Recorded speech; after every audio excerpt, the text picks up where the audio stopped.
4 ans que je fais de la couleur chez Soleil. J'ai fait les albums Princesse Sarah que j'ai récupérés. Parce que les 4 premiers tomes étaient de Claudia Boccato à la couleur. Et donc j'ai repris la série en cours de route. Donc j'ai fait les 4 derniers tomes qui sont sortis, donc le 8 est sorti à la fin.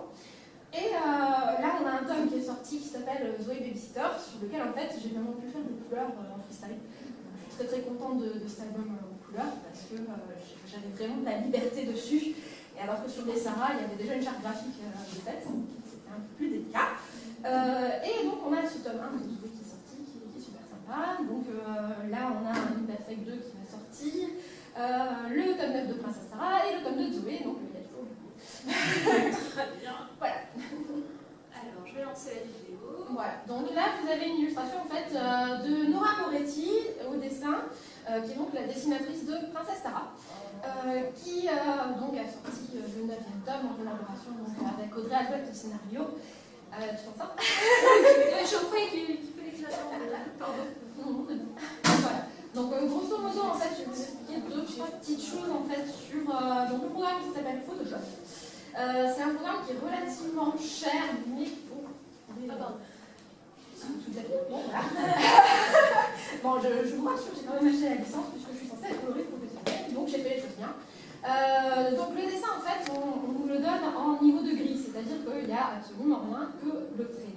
Donc il faut travailler le trait en sachant qu'à l'impression, quand on est coloriste, on nous demande de faire attention à certaines choses, par exemple au noir. C'est-à-dire que si le noir est trop saturé, là je travaille en CMJN, voilà, hop. Donc CMJN c'est cyan, magenta, jaune, noir, donc ce sont les 4 couleurs qui servent à l'impression principalement.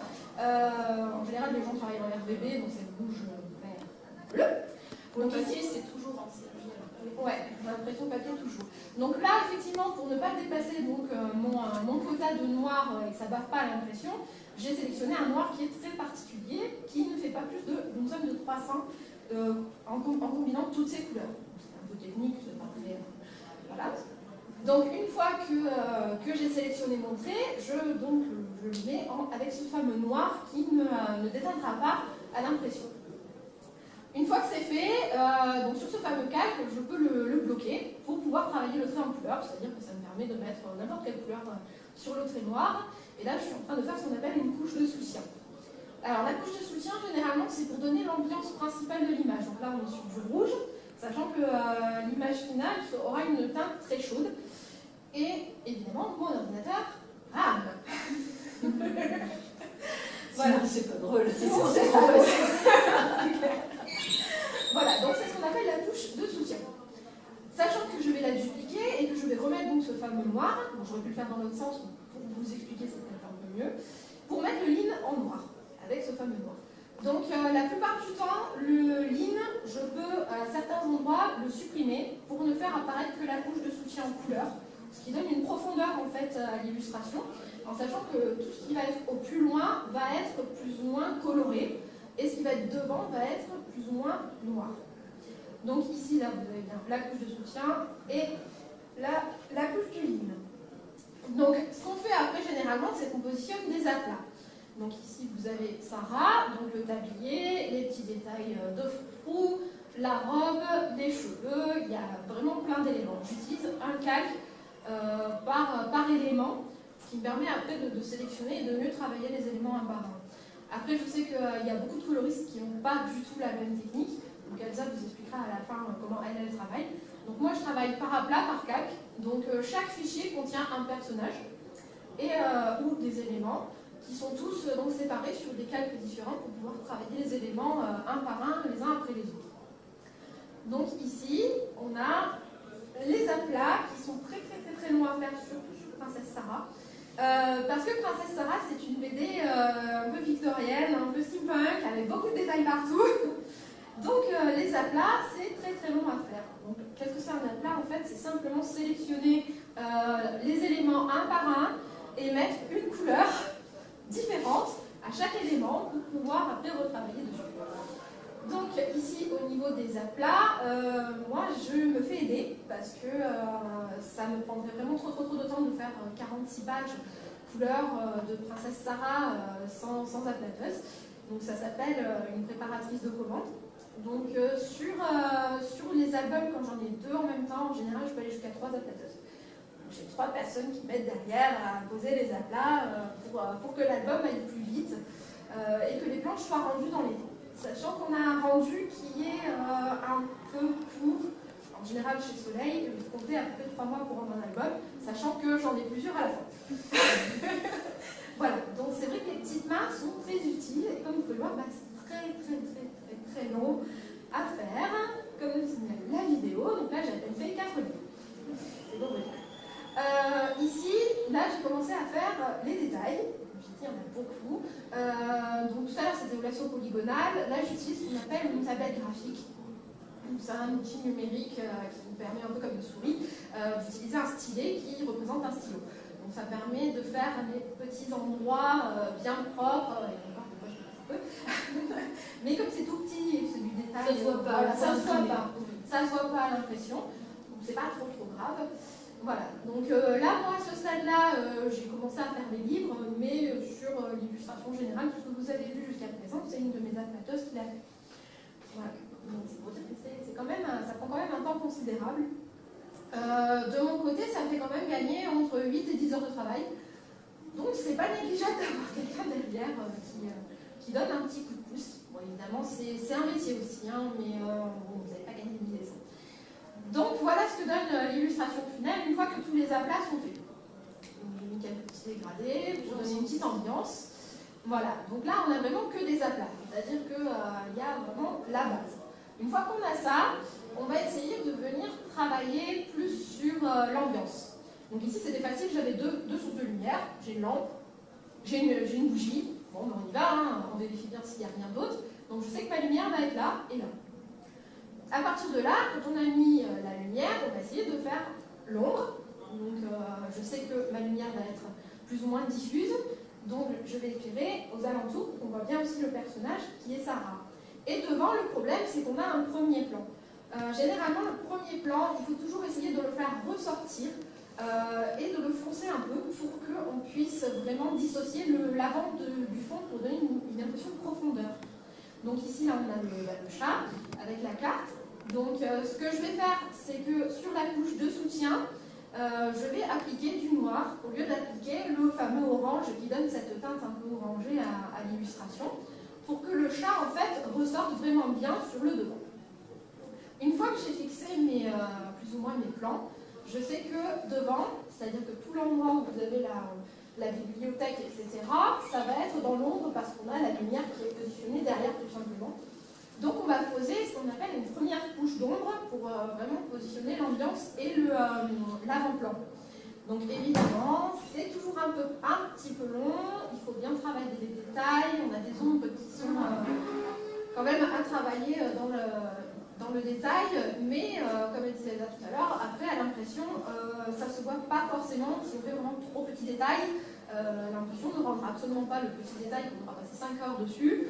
Donc c'est pas la peine non plus de faire un truc très compliqué, ça peut être très pertinent en étant simplement graphiquement visuel, quoi.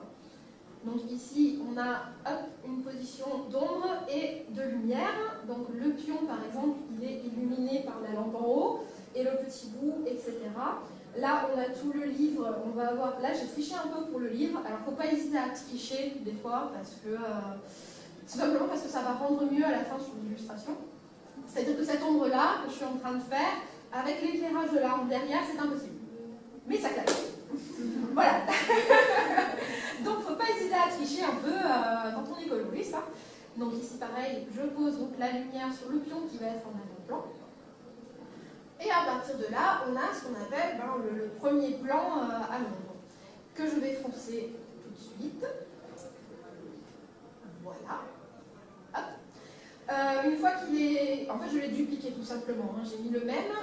Généralement, c'est un calque en produit. Donc, ça permet à la couleur, en fait, d'être plus sombre et d'avoir un rendu plus facile. Donc, sur ce deuxième calque, en fait, où j'ai réutilisé le premier plan, je vais définir les ombres secondaires, plus ou moins. Donc, les ombres du personnage. Donc, toujours... bon, je suis une petite feignante quand même. Hein. Avec le lasso polygonal, je détourne plus ou moins déjà l'idée que je me fais de l'ombre qu'il va y avoir sur le personnage. Et derrière la tablette graphique, évidemment, ça travaille, ça retravaille, et c'est pas évident des fois de trouver le bon trait qui fera que l'ombre soit bien positionnée, ou qui fera que, ben là, le reflet de Sarah, il faut le recommencer 3 fois pour arriver à quelque chose de joli. Voilà, donc Sarah, hein, ses cheveux, c'est vraiment le pire du pire sur la série de Sarah. Parce qu'elle a vraiment des reflets très particuliers et c'est pas évident à placer. Voilà. Donc, une fois qu'on a ça, on pose quand même aussi les ombres fortes. Parce que même sur un personnage, il y a aussi des ombres fortes. Donc, par exemple, lorsqu'on va y arriver, je parle trop vite, c'est génial. Voilà, ici, donc sur son nœud, on a une ombre forte qui va passer par-dessus l'ombre de la dentelle qui est au-dessus de son buste. Donc, sur ce calque-là, je pose les ombres fortes des personnages. Ce qui donne ça là. Je vous ai passé en accéléré, sinon dans 2 ans, il y a encore. Voilà. Alors, vous vous dites, ça y est, c'est fini. Eh bien, en fait, non. Il y a un 3e calque d'ombre qui arrive derrière, donc le fameux calque qui utilise les petits éléments de décor. Donc, par exemple, ici, le dessous de la tasse, les petits rebords. C'est vraiment, après, là, on rentre dans un travail de minutie. Hein. Voilà, la petite ombre de la main, le dessous du gant. Voilà, donc ça, c'est vraiment des ombres secondaires, mais qui ont quand même leur importance, parce qu'elles permettent de donner un peu vie au dessin. Et c'est vrai que c'est quand même agréable quand on a quand même assez de travail sur un dessin. Donc voilà, ici on a la petite ombre qui passe dessous l'autre, sachant qu'avec les produits, comme ça fait plus foncé, ça nous permet aussi d'avoir de la profondeur. Alors, autant vous dire que c'est quand même assez bon. Donc là, vous l'avez en accéléré 400 fois. Voilà. Donc dans Sarah aussi, c'est toujours le petit soin du détail. Donc là, ici, il y a de la dentelle. Donc la dentelle, c'est aussi en volume, donc il faut faire tout petit zoom sur la dentelle. Donc on a ça. Et là, vous vous dites, ça y est, c'est fini. Ben en fait, non. Voilà, donc on a positionné les ombres, donc j'ai éclairci à chaque fois pour mieux voir où je posais mes ombres. Il nous reste encore une dernière couche qui est la couche en fait de fond. Donc sur l'arrière-plan ici, donc, on a tous les livres, un par un, de la bibliothèque qui est très grande et qui évidemment est sur les 2 côtés. Donc voilà, autant dire que évidemment, il faut prendre son mal en patience, il ne faut pas être pressé. Mais à la fin, bon, on est très content d'avoir pu travailler tous ces livres. Voilà. Et là, vous me dites, mais combien de temps t'as passé là-dessus? Eh bien, c'est une bonne question. Donc, quand on a ça, en général, on ne voit plus trop grand-chose. Donc, pour faire ressortir le premier plan, donc c'est ce que j'appelle un contre-éclairage. Donc, j'ai tendance à prendre une couleur qui est très qui n'est pas complémentaire en fait de la couleur qu'on utilise. Donc ici, on sait que le dessin va être rouge, donc j'utilise un bleu très soutenu.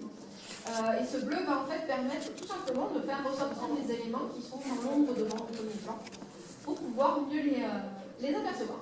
Voilà, donc là on en est à 5 heures de travail, sachant que j'ai fait que la moitié des appâts. Et qu'en enlevant le calque qui me permet de travailler les ombres, on obtient ça. Alors, une fois qu'on a ça, donc vous vous rappelez qu'on avait des calques qui définissaient les surfaces. Ici on a la robe de Sarah. Donc une fois que j'ai sélectionné la robe de Sarah, je fais un petit dégradé sympathique entre un bleu clair et un bleu foncé de sa robe pour signaler l'endroit d'où vient la lumière. Et sur les calques d'ombre, je fais le même dégradé qui me permet en fait d'avoir avec le produit un produit pas violet mais bleu. Donc toute la robe de Sarah va être sur des teintes de bleu. Et après on va venir fignoler, donc travailler un peu les lumières, puisqu'on a fait les ombres. Donc généralement on travaille beaucoup avec du blanc ou alors avec un jaune un peu passé, parce que là évidemment la teinte de l'image elle est sur du rouge. Hein. Sur du bleu, ce sera évidemment un bleu passé ou un bleu clair, un clair. Donc on n'oublie pas de travailler le trait, puisque comme je l'ai dit au début, on peut colorer le trait du dessinateur. Donc sur les endroits éclairés, là j'ai mis du orange. Et je n'oublie pas d'éclairer évidemment mon ombre. Donc on n'oublie pas de reprendre en fait les couleurs, donc les gammes de couleurs qu'on a déjà, parce que c'est très agréable à la vue, c'est plus proche que de prendre une couleur qui n'a rien à voir. Donc là j'ai éclairé tout à l'heure la main sur son gant, et j'ai récupéré avec l'option pipette la couleur plus claire qui me permet après de faire les lumières. Donc une fois qu'on a positionné les lumières, on vient travailler un petit peu les ombres, et normalement on a fini. Sauf que évidemment on a fini, après il faut faire ça sur toutes les parties des calques qu'on a différents. Donc là je vous ai mis un exemple sur les yeux et la bouche, parce que je sais généralement c'est toujours la question. Donc, comme je disais tout à l'heure, Sarah, on a déjà une gamme de couleurs qui est prédéfinie. Donc, vous avez vu passer tout à l'heure une case dans les tomes. Il faut vraiment toujours récupérer en fait les couleurs utilisées précédemment pour garder une unité dans l'album, tout simplement. Donc, Sarah a les yeux verts, voilà, hop, et elle a les lèvres roses. Elle n'a pas les lèvres rouges, sachant qu'elle change rarement de rouge à lèvres. Donc une fois qu'on a fini de travailler tout ça, on a évidemment la peau, donc toujours avec ce petit jaune qui vient surimprimer le dessin pour le faire ressortir en fait, avec de l'éclairage. Voilà, donc là vous êtes toujours en 400, vitesse 400. Voilà, sans oublier évidemment de réutiliser le petit orange qui permet d'éclairer le visage en fait, du personnage. Et ici d'éclairer son bras. Donc ici par exemple, j'ai travaillé la couleur, j'avais sélectionné une gamme de couleurs qui était trop éclairée pour moi, trop vivante. Donc je suis allée chercher une couleur un peu moins ardue sur un autre endroit de sa peau pour atténuer un peu l'ombre, enfin, la lumière qui était sur son bras, qui était dans l'ombre. Voilà, donc là on a les ombres de son visage qu'on va adoucir un peu parce que généralement soit on travaille en fait avec un pinceau à la table graphique qui est très droit, soit avec un pinceau floué, mais j'avoue que je préfère avoir quelque chose de très net et après flouer certains endroits pour donner une impression donc, de volume. Donc voilà, Sarah est finie. Alors évidemment je vous ai passé en silence les autres personnages, donc on a le lapin. Et on a le chat. Voilà, donc vous avez vu qu'il a changé de la couleur de ses yeux et de sa bouche entre temps. C'est plus jaune, c'est plus joli. Voilà. Donc ici, là, en fait, le détail que je vous ai montré, c'est surtout pour les lumières des lueurs. Alors dans Sarah, il y en a vraiment tout le temps, partout. Ça brille, ça shine, c'est Princesse Sarah. Donc faire des lumières, ça ne se fait pas tout seul. Donc il y a beaucoup de reflets, il y a beaucoup de petites lueurs. Donc pour travailler ces lueurs, évidemment, il faut les contraster et donc positionner aussi des ombres pour les mettre en valeur. Et évidemment, donc retravailler toujours le trait plus clair et la petite bouche. Voilà. Donc c'est aussi un travail de longue haleine. Voilà, des petites lueurs, ça brille, c'est beau, ça shine, c'est fini. Voilà. Donc ici, là, vous avez déjà le travail à peu près avancé sur tous les éléments du décor. Et on en arrive tout simplement au bouquin. Alors les bouquins, le problème c'est qu'on ne va pas, en tant que coloriste, comme c'est en arrière-plan, on ne va pas se casser la tête à faire tous les éléments un par un, sinon on ne va pas s'en sortir. Le tout c'est de donner en fait une ambiance générale. Donc on a les ombres qui sont déjà assez fortes. On va faire un calque avec un peu des lumières pour éclairer certains endroits des livres. C'est un peu de la triche, mais ça permet aussi de gagner beaucoup de temps. Et après on a donc l'armoire. Comme on a posé déjà les ombres, il n'y a pas de souci par rapport à ça, c'est juste vraiment de l'impression. Si vous regardez, tous les livres ne sont pas travaillés avec autant de précision que la tasse qui est à côté à droite. Donc tout ce qui est en arrière-plan, de toute façon, à l'impression, ça se verra, mais c'est pas là qu'on veut vraiment que le regard se pose. Donc c'est pas vraiment important si c'est pas trop travaillé. Donc là j'ai remis de l'ombre, etc. Et je sais pas si vous avez vu en bas à droite, j'ai rajouté une lumière qui n'existe pas. Et j'ai retravaillé la lumière en haut. Alors la lumière qui n'existe pas en bas, c'est simplement pour faire ressortir le chat. parce que je trouvais qu'on ne le voyait pas assez, alors que pourtant c'est un des personnages vraiment importants. Donc avec une petite lumière derrière, hop, le chat ressort sur l'illustration. Et alors là, vous me dites, voilà, combien de temps j'ai mis? Eh bien j'ai mis 11 heures de travail en tout pour réaliser cette illustration. Voilà, donc coloriste, ouais c'est sympa, franchement, moi je m'éclate, hein, avec des couleurs, des petites ambiances, mais ouais c'est vrai qu'il faut vraiment être patient. Il ne faut pas avoir peur de rester accroché à son journal. Ouais. Bon là j'ai mis 11 heures, mais j'enregistre en même temps. Et j'ai pas eu d'appel à faire. Voilà. Après bon, moi c'est ma technique de colorisation, hein, chacun a la sienne. Donc Elsa, je sais pas toi comment tu mets en couleur. Eh bien moi j'utilise un logiciel qui est beaucoup plus ancien et qui m'a été offert avec la tablette graphique quand j'ai commencé dans le métier. Un logiciel qui s'appelle Painter classique. Et qui en fait, lui, ne gère aucun calque. Tout sur le même calque. Tout sur le même calque. Et en fait, je travaille comme si c'était de l'aquarelle. Oui, comme une peinture. Voilà, en fait, je fais une peinture. Je peux annuler, je peux pipetter les couleurs, mais je n'utilise pas le lasso ni le pot de peinture. J'y vais vraiment comme si mon pinceau, comme si j'étais sur papier. Et en fait, pour avoir utilisé les deux techniques, je vais beaucoup plus vite. Mais c'est un rendu qui est différent. Là, c'est un rendu très lisse, qui fait très princesse, qui fait très bien. Moi, c'est plus peinture avec des gros traits, avec des modelés, plus.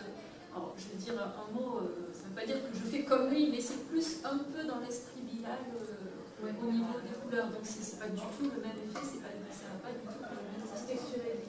Voilà. On a plus le grain de papier, on a les coups de pinceau, plus mon stylet, parce que je ne fais pas ça à la souris non plus.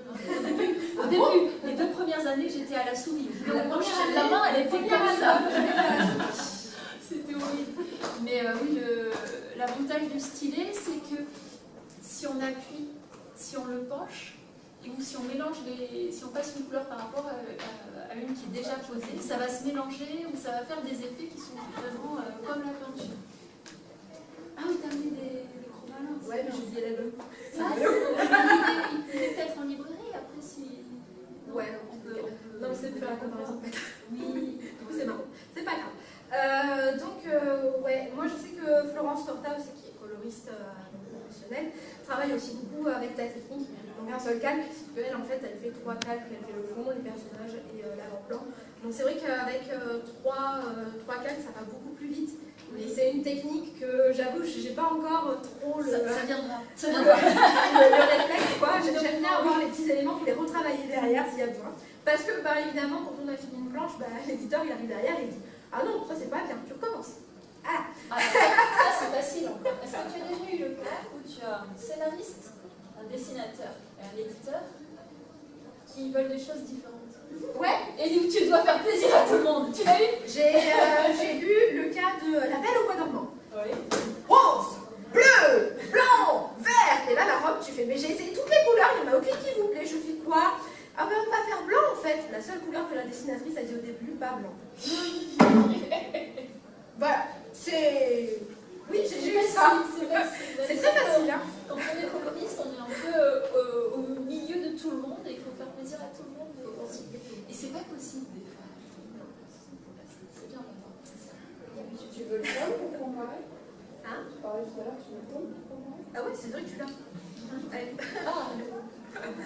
Heureusement qu'il y a quelqu'un qui pense à tout. Non mais ça devient, je sais pas, elle souffle plus le temps. Merci. Alors, donc là, je vous ai beaucoup parlé de Princesse Sarah, mais donc, comme je disais, j'étais un peu contrainte sur les couleurs de choisir sur la gamme de Claudia, qui n'est pas vraiment ma gamme de couleurs à moi. Moi, j'ai plutôt des couleurs un peu plus flashy que Princesse Sarah, même si la couverture du dernier tome, vous l'aimez bien. Donc, en fait, là, on m'a proposé de faire une nouvelle série. C'est un tome 1. Comme il n'y avait pas de référence ni rien dedans, j'ai pu me lâcher vraiment comme je voulais. Donc, je suis très contente de ces albums, je peux le dire. Donc au niveau des couleurs, il y a vraiment des couleurs de partout. Bon, c'est du jeunesse, hein, donc forcément les couleurs vont forcément très très bien avec. Voilà, donc j'ai des ambiances, etc. Donc évidemment pour faire une page de Zoé, il faut une demi-journée. Sachant que j'ai la plâteuse derrière, évidemment, qui me vient. Là, qualité. Donc j'arrive à faire 2 pages par jour de Zoé. Sur Sarah, il me faut des fois 2 jours pour faire une page. Voilà. Donc c'est pas vraiment le même temps de travail, vu que là c'est du gag, donc c'est très facile à coloriser. Du prince à Sarah, c'est des détails de partout. Donc vraiment, des fois, on s'arrache les cheveux sur une case, et au final, quand tu la soumets, ah mais non, j'aimerais bien que ce soit mis en rouge. Donc quand on est coloriste, en fait, on est souvent un peu tout seul au milieu des autres, et on n'a pas forcément le visu de ce que ça va rendre dans l'album final. Donc pour ça, on fait des chromalas. Donc les chromalas. C'est l'éditeur qui fait faire ça, par l'imprimeur. Non, en fait, c'est moi qui demande à faire. En général, je demande à l'éditeur, Oui, qui demande à l'imprimeur, oui, qui imprime, qui envoie à l'éditeur. Tu ne fais pas chez toi tout Non, seul. c'est pas moi qui l'imprime.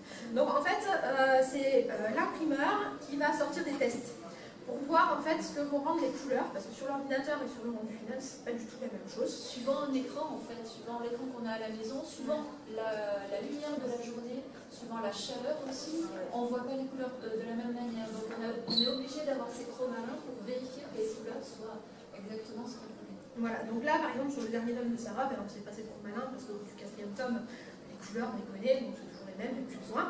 Mais sur le premier tome de Zoé, comme c'était vraiment des couleurs un peu à moi, j'ai fait un petit peu des erreurs. Hein. Bon, il y en avait qu'une. Donc les chromalins, on les demande. Ouais, il y en avait qu'une, il n'y avait qu'un jaune qui me plaisait. Les chromalins, on les demande quand on n'est pas sûr en fait. Parce que par exemple, on a utilisé un jaune, mais on ne sait pas trop ce que ça va donner imprimé, il est super beau sur notre écran, mais en fait, en vrai, il donne ça, il fait un peu pisseux quoi. Donc en fait, au final, c'est très bien d'avoir pu imprimer tout ça parce que, bah voilà. Pas vraiment le même jaune à la fin. Donc j'ai pu retoucher quand même pas mal la couverture. Ouais, non, il était un peu pisseux, quoi. Voilà, donc quand tu arrives, tu reçois ton chromalin comme ça, tu fais. C'est pas ce que j'ai fait. Les gars, je vais refaire la coupe. Voilà, donc sur cet album-là, c'est le seul jaune en fait, donc c'était le même jaune ici, là, sur le mur de ce gag, qui n'était pas, vraiment pas comme moi je le voulais. Donc j'ai tout retravaillé derrière. C'est vrai que c'est très utile d'avoir les chromalins parce que, bon, alors après il y en a plusieurs, il y en a blanches, etc. Vous pouvez les voir sur ma table quand j'ai des podcasts là-bas. Voilà, donc sinon je voulais faire passer, vu que comme vous n'êtes pas nombreux et que je vous fais confiance. Voilà. Avec la bleue, Si tu veux, mais les couleurs c'est les mêmes en fait, il y a vraiment que la couverture et le gag, tout le reste en fait, il n'y a pas eu de souci. Voilà. Vous vous rapprochez, hein, si vous avez rien. Est-ce que vous avez des questions par hasard? Ouais, tu as parlé du. Tu sais, quand tu fais ton live, Ouais. noir, mais moins noir. Alors, c'est un noir. Normalement, quand tu pipètes ta couleur, quand tu cliques sur le petit rectangle, tu as le damier, quoi. Enfin, tu peux choisir tes couleurs. Sur le côté à droite, tu as des pourcentages. Donc en fait, le noir qui n'est pas le noir trop saturé, c'est un 65, 100. Voilà, donc ça dépasse pas 300. Alors pour les couleurs, c'est pareil. Par exemple, quand j'ai fait les cheveux de Sarah, je ne sais pas si vous avez remarqué, ils sont super foncés tout le temps. Donc je suis tout le temps obligée de regarder à la pipette et de regarder si la somme de ces couleurs-là n'est pas trop foncée. Parce que sinon, souvent la couleur en elle-même, qui n'est pas noire, c'est toujours un mélange de ces deux couleurs, a tendance à être trop foncée. Et c'est là que tu te fais piéger et c'est là que ça va baller, quoi. Et oui, c'est un peu peur, tu vas te retrouver avec des trucs que tu. Voilà, avec des trucs inimprimables, quoi. Et là, c'est la femme qui te dit non, recommence. Voilà, mais ça, après, c'est vrai que c'est des petits trucs pointilleux, vraiment du métier, quoi. Moi, ça va me servir.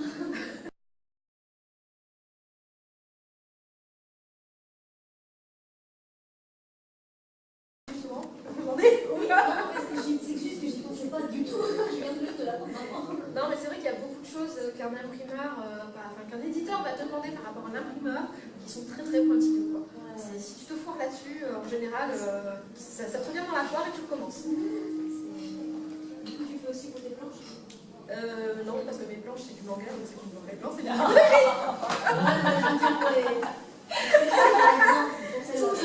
toujours. Tout ce qui est édition Soleil, tout ce qui est édition Effet Brume, tout ce qui est édition, maison d'édition, c'est. Voilà. Bon, après, en général, les éditeurs, ils vont dire ouais, 350. Non, 300.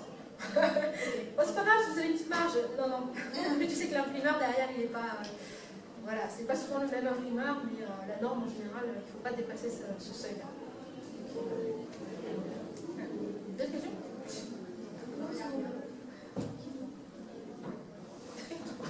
Ça vous est déjà arrivé de travailler sur un manga ou une BD que vraiment vous aviez adoré et du coup de passer beaucoup plus de temps parce que voilà, on veut que ce soit vraiment parfait parce que j'adore cette chose-là. Alors là-dessus, je peux pas dire oui et je peux pas dire non, parce que je passe autant de temps sur une BD qui me plaît que sur une BD qui ne me plaît pas.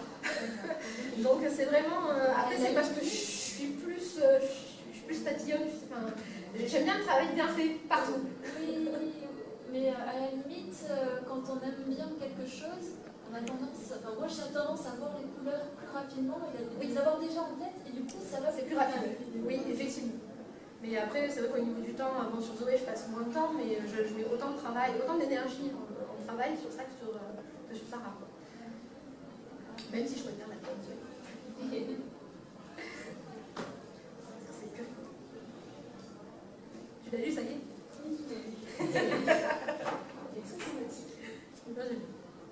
C'est divertissant. Ça change de Sarah, c'est un peu pesant. Parce que Sarah, voilà, c'est pas ça, Sarah.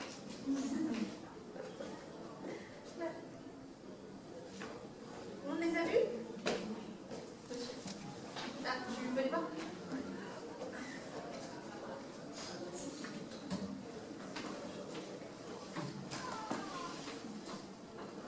De rien.